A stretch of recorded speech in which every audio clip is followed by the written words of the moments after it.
Tiens, un mot avant de parler de laïcité. L'affaire Mila, quel est votre sentiment?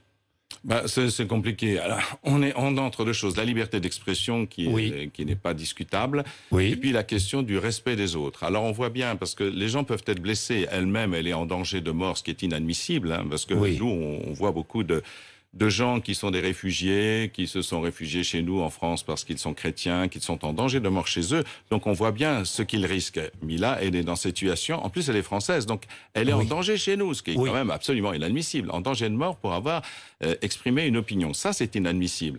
Mais en même temps, il faut que chacun d'entre nous soit respectueux d'autrui. On peut discuter. Vous voyez, j'étais à Rome la semaine dernière. Donc j'avais un chauffeur de taxi musulman à l'aller et un au retour. On a discuté de Dieu. Et j'ai dit ce que je croyais, ce que je pensais. Et il était ravi, il était plein de joie. Merci beaucoup de cette conversation.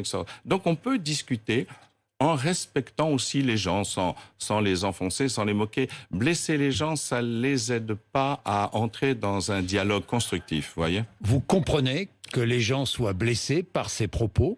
Oui, je pense que je comprends qu'ils soient blessés, mais ça ne veut pas dire qu'on doit réagir comme ça. Parce que moi, souvent, on nous insulte aussi et je suis blessé. Je ne réagis pas comme cela. Je vais revenir sur ce qui s'est passé avec la procession catholique en hommage aux ecclésiastiques exécutés il y a 150 ans pendant la Commune de Paris. Je vais y revenir parce que ça a provoqué votre colère.